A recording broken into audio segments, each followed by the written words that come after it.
Hi everyone. இன்னைக்கு எல்லாருமே ரொம்ப ஹாப்பியா இருப்பீங்க. அதுவும் குறிப்பா நீங்க 11th standard student state board syllabus படிக்கிறீங்க அப்படின்னா உங்களை விட ஹாப்பியா இன்னைக்கு யாராலையுமே இருக்க முடியாது.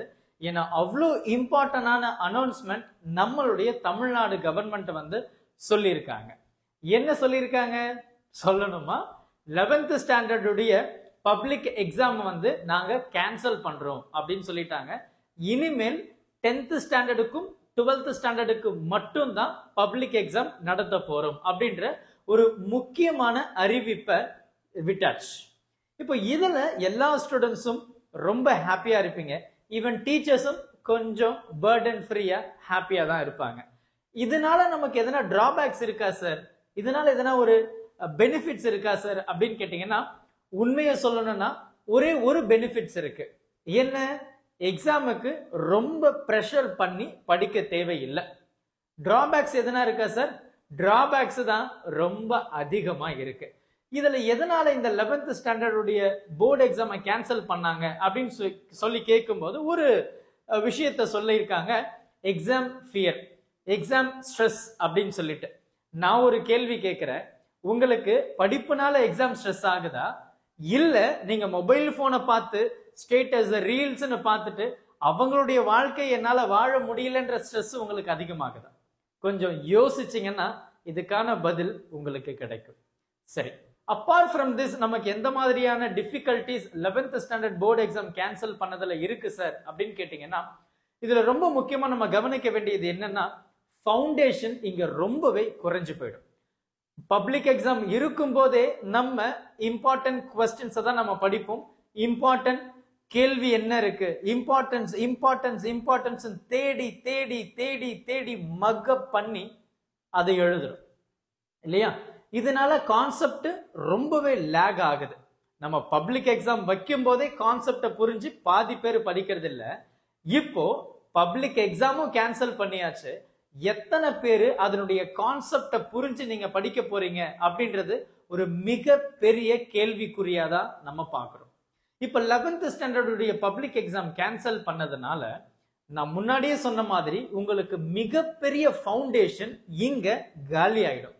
ஏன்னா பப்ளிக் எக்ஸாம் சொல்லும் போது ஸ்கூல் சைட்ல இருந்து டீச்சர்ஸுக்கு ஒரு ப்ரெஷர் போகும். இந்த டைம்ல நீங்க போர்ஷன் முடிக்கணும், இந்த போர்ஷன், இந்த டெஸ்ட், இந்த டைமிங், இந்த ஸ்பெஷல் கிளாஸ்னு ஏகப்பட்ட விஷயங்கள் பண்ணுவாங்க. இப்ப அது எல்லாமே மொத்தமா குறைஞ்சு போயிடும், கண்டிப்பா குறைஞ்சு போயிடும். இதனால உங்களுக்கான வாழ்க்கையில கிடைக்கக்கூடிய நிறைய நாலேஜஸ் நீங்க இழக்க போறீங்க அப்படின்றதுதான் உண்மை. சில இடங்கள்ல பப்ளிக் எக்ஸாம் வருதுன்னு எல்லா கான்செப்டும் எடுப்பாங்க. இப்ப பப்ளிக் எக்ஸாம் இல்ல, அப்ப எல்லா கான்செப்டும் எடுப்பாங்களா அப்படின்றது இன்னொரு மிகப்பெரிய கேள்விக்குறியா இருக்கு. அது மட்டும் இல்லாம நீங்க காம்படிட்டிவ் எக்ஸாமுக்கு ப்ரிப்பேர் பண்ணக்கூடிய பர்சனா இருக்கீங்கன்னா இங்க உங்களுக்கு ரொம்ப ரொம்ப ரொம்ப பெரிய டிராபேக் இருக்கு. 11th சிலபஸ் சரியா எடுக்கல, கான்செப்டை டெப்தா கொண்டு போகல, ப்ராப்ளம்ஸை பெருசா சால்வ் பண்ணல அப்படின்னா நீங்க 12th ரொம்பவே கஷ்டப்பட போறீங்க.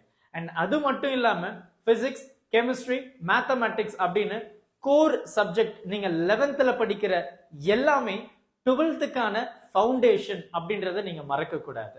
இந்த விஷயம் எல்லாம் உங்களுக்கு மிஸ் ஆயிடுச்சுன்னா கண்டிப்பா பாருங்க, நீங்க 12th ரொம்ப கஷ்டப்பட தான் போறீங்க.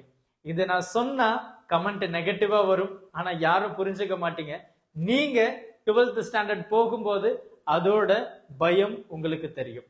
எக்ஸாம் ஸ்ட்ரெஸ் அப்படின்னு சொல்லிட்டு 11th பப்ளிக் எக்ஸாம் கேன்சல் பண்ணதுல என்னோட கருத்து என்னன்னா, பெருசா இதுல பெனிஃபிட் இல்ல அப்படின்னு தான் நான் சொல்லணும். ஏன்னா 11th ஸ்டாண்டர்ட் நீங்க இப்ப ஒழுங்கா படிக்க மாட்டீங்க, 12th ரொம்பவே கஷ்டப்பட போறீங்க. அதனால 11th படிக்கும் போதே இப்போ பப்ளிக் எக்ஸாம் இருந்தா எவ்வளவு இன்ட்ரெஸ்டோட நீங்க படிக்க போறீங்களோ அதே இன்ட்ரெஸ்டோட இப்போ பப்ளிக் எக்ஸாம் இல்லைனாலும் படிச்சீங்கன்னா நீங்க 12th தப்பிச்சீங்க. எனக்கு 12th மட்டும் போதும் சார், 11th தேவை கிடையாது அப்படின்னு நினைச்சீங்கன்னா 12th எடுக்கக்கூடிய ஒவ்வொரு கான்செப்ட்ஸும் நீங்க புரிஞ்சுக்கிறதுக்கு ரொம்ப கஷ்டப்பட போறீங்க. யோசிச்சு ஒவ்வொரு முடிவை எடுங்க. ஏன்னா இது உங்களுடைய வாழ்க்கை. எது தேவையோ அதை முக்கியமா எடுத்துக்கோங்க. குறிப்பா காம்படேட்டிவ் எக்ஸாம்னா பி சோ சீரியஸ். உங்களுடைய காம்படிஷன் எக்ஸாமுக்கு நீங்க ஆல்ரெடி நான் ப்ரிப்பேர் பண்ணிட்டு இருக்கேன் சார் அப்படின்னா 11th எக்ஸாம் இல்லைன்னு சொல்லிட்டு உங்களுடைய ப்ரிப்பரேஷனை பாதியிலேயே விட்டுடாதீங்க.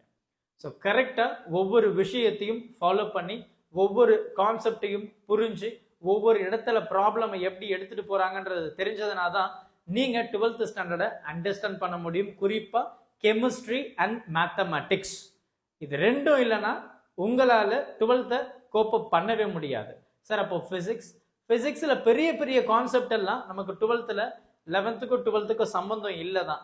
ஆனா நீங்க ஃபவுண்டேஷனை எடுத்துட்டு போகலன்னா 12th மேனேஜ் பண்றது ரொம்பவே கஷ்டமாயிடும். அது மட்டும் இல்லாம இப்போ ஏகப்பட்ட பேரு engineering engineering engineering engineering engineering. அப்போ இன்ஜினியரிங்க்கு பேசிக் 11th கண்டிப்பா வேணும். மேனேஜ் பண்ணி ஒவ்வொரு விஷயத்தையும் கரெக்டா படிங்க. உங்களுடைய ஸ்பீட் உங்களுடைய ஸ்கெடியூல் ஒன்று இருக்குன்னா அந்த ஸ்கெடியூல் அப்படியே ஃபாலோ பண்ணுங்க. பப்ளிக் எக்ஸாம் இல்லைன்னு ஒரு வாரம் கேப் விட்டீங்கன்னா அந்த ஒரு வாரம் ஒரு மாசம் ஆகும், இந்த ஒரு வருஷமே முடிஞ்சிடும்.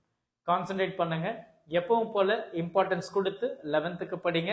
ஏன்னா ஃபவுண்டேஷன் நீங்க இல்லைன்னா நீங்க 12th ரொம்ப கஷ்டப்பட போறீங்க. மறுபடியும் சொல்றேன், கெமிஸ்ட்ரி அண்ட் மேத்தமேட்டிக்ஸை ரொம்ப சீரியஸா படிங்க. 11th ஸ்டாண்டர்ட் கான்செப்ட்ல உங்களுக்கு எதனா டவுட்ஸ் இருக்குன்னா நம்ம சேனல்ல ரெஃபர் பண்ணுங்க. எல்லா கான்செப்டும் ரொம்ப தெளிவா போஸ்ட் பண்ணியிருக்கேன். Thank you. Help this with a smile. And அது மட்டும் இல்லாம இந்த வீடியோவை பத்தி நீங்க என்ன நினைக்கிறீங்கன்றத மறக்காம கமெண்ட் செக்ஷன்லயே சொல்லிடுங்க. ஃப்ரெண்ட்ஸுக்கிட்டையும் ஷேர் பண்ணிடுங்க. தேங்க்யூ.